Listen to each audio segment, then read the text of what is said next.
So, everybody, this is Mr. Mike. Woohoo! Mr. Mike and Miss Rachel right down here. Hello. And then Miss Kim. Wait, how do I, down there? Over here. I think Where we move you are. around. So we just got done doing a kids church live and had a ball. We have these two little kids from Georgia that join us, and they are amazing. It's such a fun thing to do. And Mr. Mike, tell everybody where you live. I live in the great state of Ohio. Ohio. Little city named Cleveland.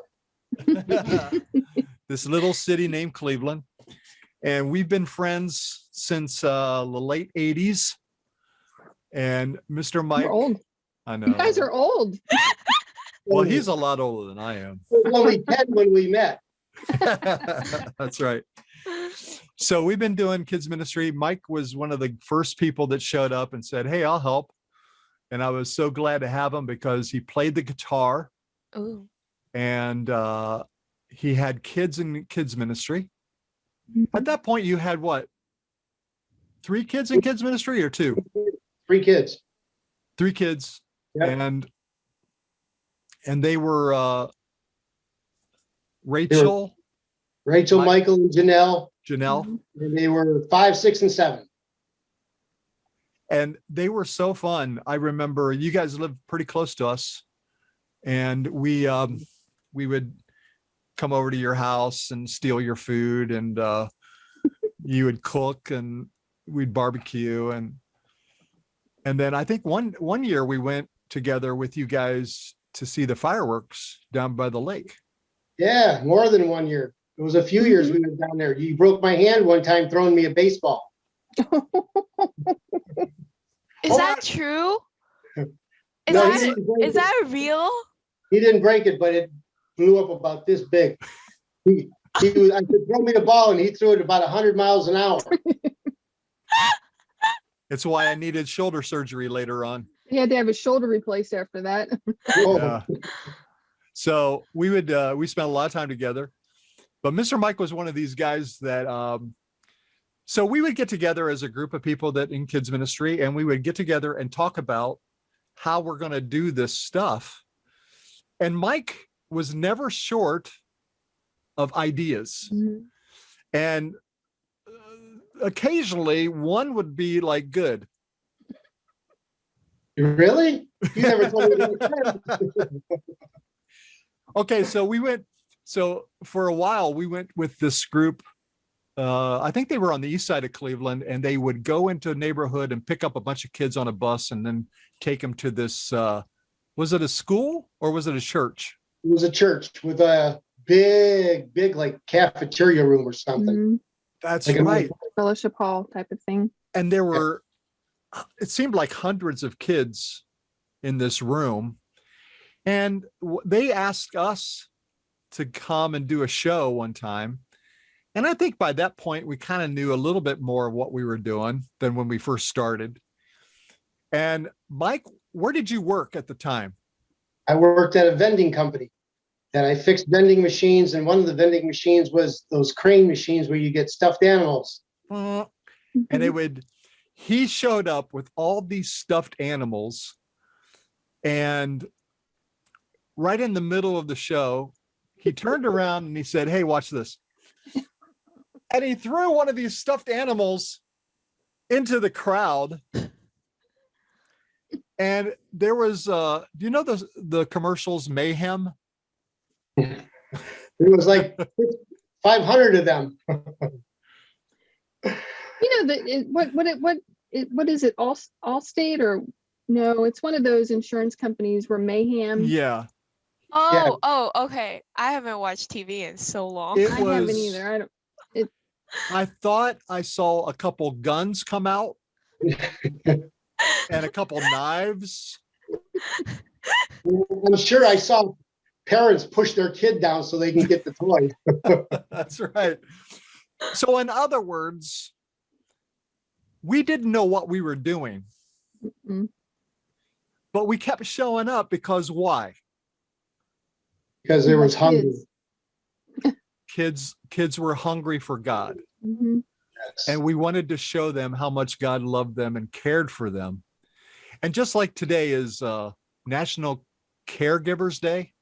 Mhm. And I had a conversation, Rachel, I had a conversation with Mike earlier this week about the time when he had to take care of his mom, who was fighting Cancer. cancer. And how long did you have to take care of her, Mr. Mike? 2.5 years. 2.5 2.5 years. years. He had to actually move into her house because at some point, because she was unable Mhm. to do anything for herself. And you said the last month. The last month was really tough. The last year I stayed with her, but the last month was really tough Yeah. Mhm. Why did you do that? because I loved her. Yeah. And you wanted to show her how much you cared for her. And you were a caregiver that didn't get a check. Yes, but I got to spend time with my mom. Yeah, that's awesome. So, Miss Rachel, tell us how you got started in kids ministry. How I got started in kids ministry. So, I guess my love for kids really started when I went on my first mission trip. When I was 15. I was never like, I was always the oldest on my cousin's side, so I was always taking care of like my younger cousins, and that was more of an expected thing for me, but it was never something that I enjoyed. It was just like, oh, this is my job, it's what I have to do. But then when I first went on this mission trip and I realized how Where- much Where'd you go? I went to St. Croix. I went to St. Croix in Well, that's a 2015. big mission trip.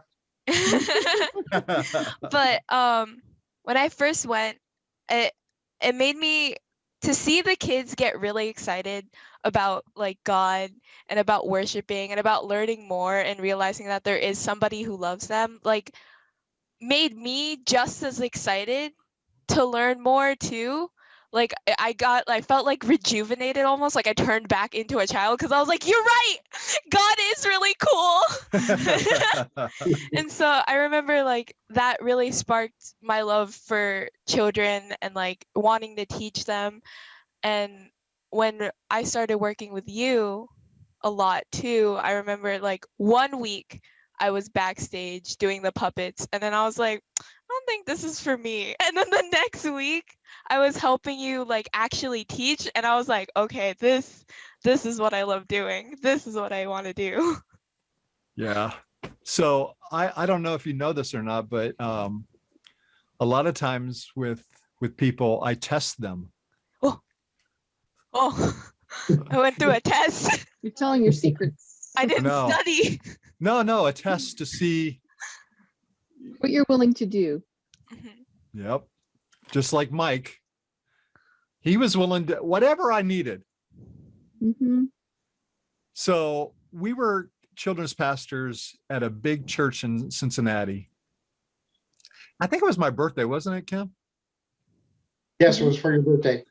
And they said, Jim, you don't have to do anything this weekend. You're going to sit and watch. Oh. And I was like, this is awesome. So I was like, we did 2 services Saturday night, 4 Sunday morning, 1 Sunday night, and 1 Wednesday night. And they said, you don't have to do anything. So I was like, this is awesome. So we had a witness come, a witness that was, telling the Bible story every service. And then I think it was the last, like the 1 o'clock service. It might've been 11:30 or 1, I can't remember. But one of the services, I was like, who is this guy? And it was, he had his whole face covered and had hair everywhere and this costume on, and he was telling the story, and I was like, I don't recognize who this is. Who is this? And then towards the end of it, I was like, wait, I think it's Mike. Made the trip 4 hours Mhm. down to Cincinnati from Cleveland. And he was the witness. And I was like, oh my gosh, this is the best birthday ever. It was fun. It was so fun. Hey, were you with us when we went to Kentucky to do kids' church? No, Oh,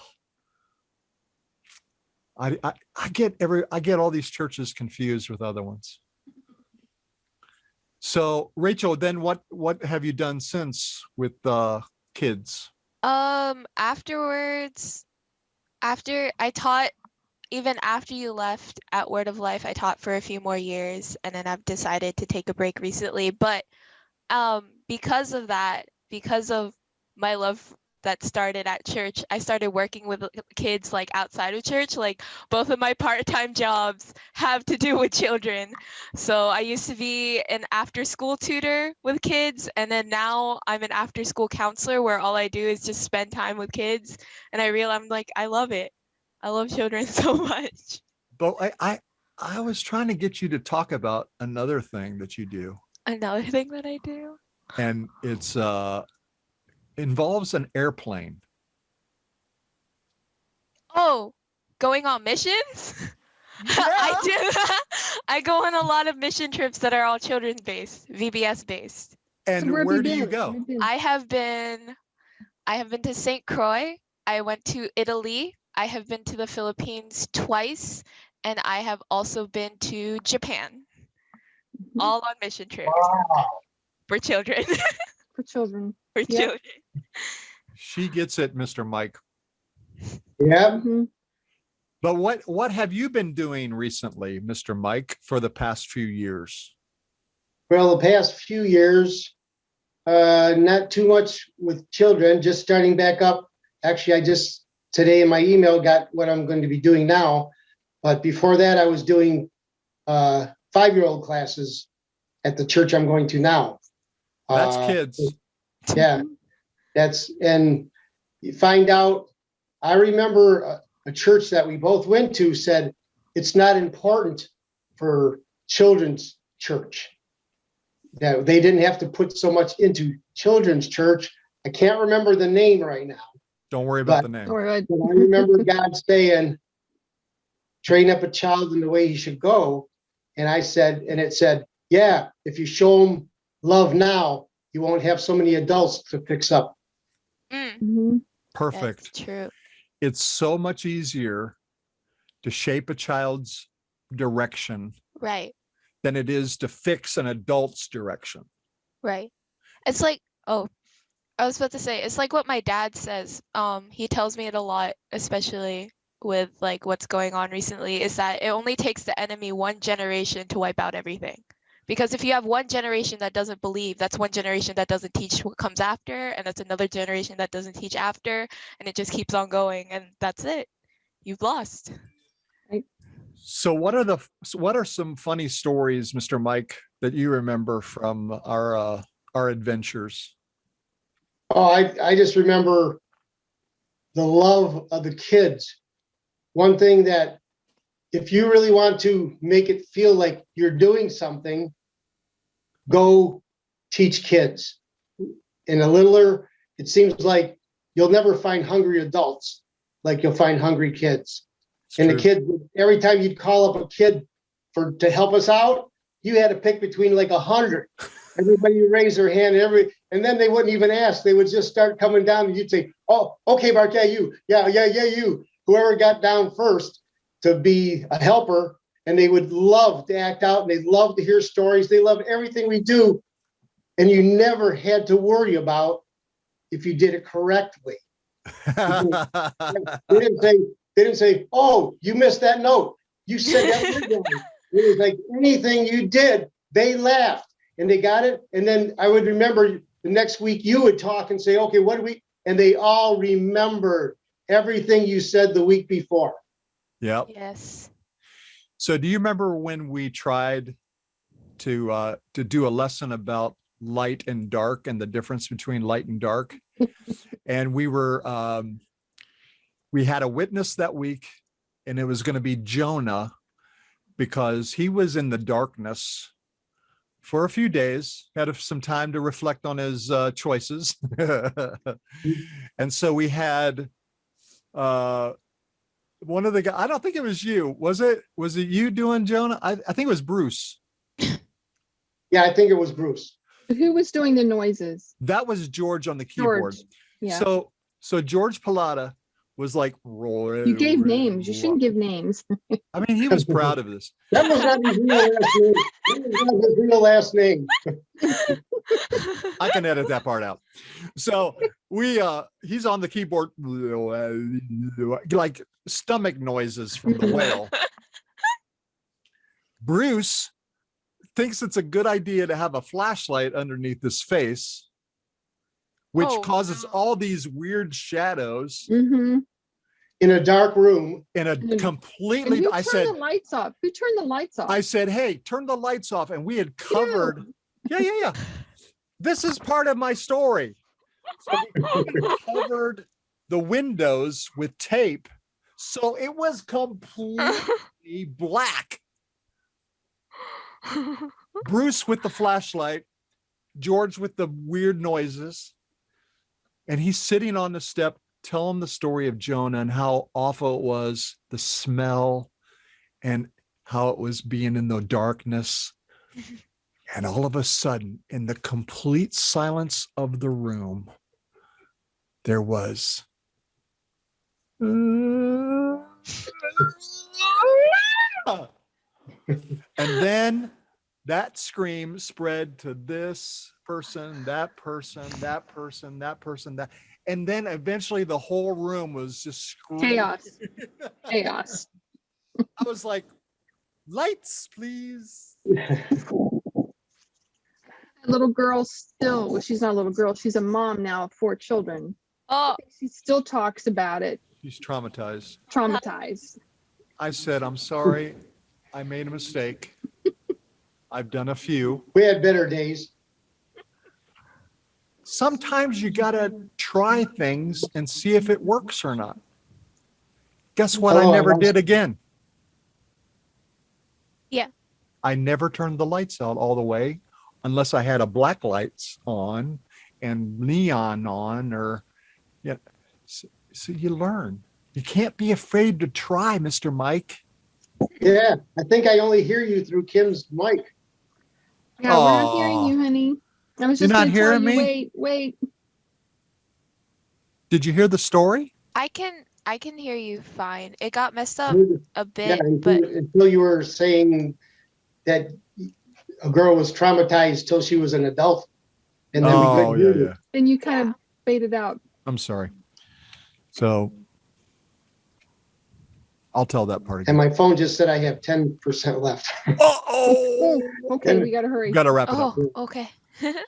So yeah, you got to try stuff. You can't be afraid to try. You have to Mhm. be able to make mistakes, learn from those mistakes. Don't do it again, but learn from your mistakes. And because you're just caring for the kids, you're caring for the families, just like this whole COVID thing. If there's anything it's taught us, just throw everything that you know out the window. Try something new. Unless what you know Oh, is no. Minions fart blasters. The kids I think- love these.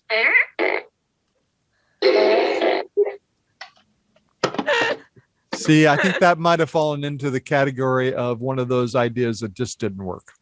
Those were great. I'll tell you that much. Boy, the kids wait. listen to everything if they get to shoot the fart. Get the blaster. farts going. But here's the thing. What do the kids tell their parents on the way home? Like, what did you learn at church today? We learned how to fart. You are going to cut this out of here. That's for sure. We learned how to make noises that are a little bit obnoxious. And that brought them back, and that brings them back to kids class next week. That's true. It's like me and the squirt guns. Oh, wow. What great memories those were. So good. But you got to start somewhere. Mhm. Yeah. You can't be afraid. try Nope. it, see if it works. And if it doesn't, then okay. It always makes me laugh when people are like, Rachel, how are you just so good with kids? And I'm just like, it's a work in progress. Yeah, that is for sure.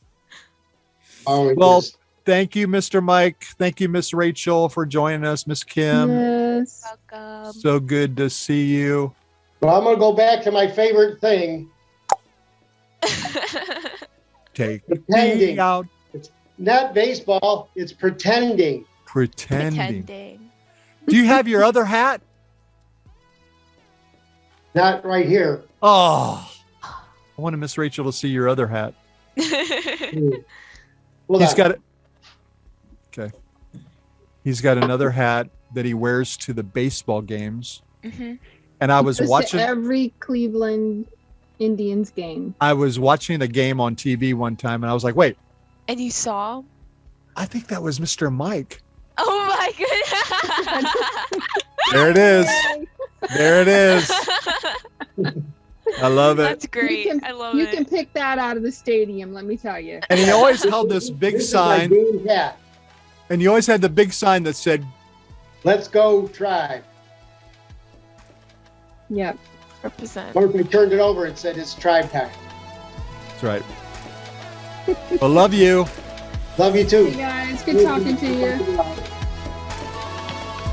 All right. Bye. Bye. Bye-bye. Bye.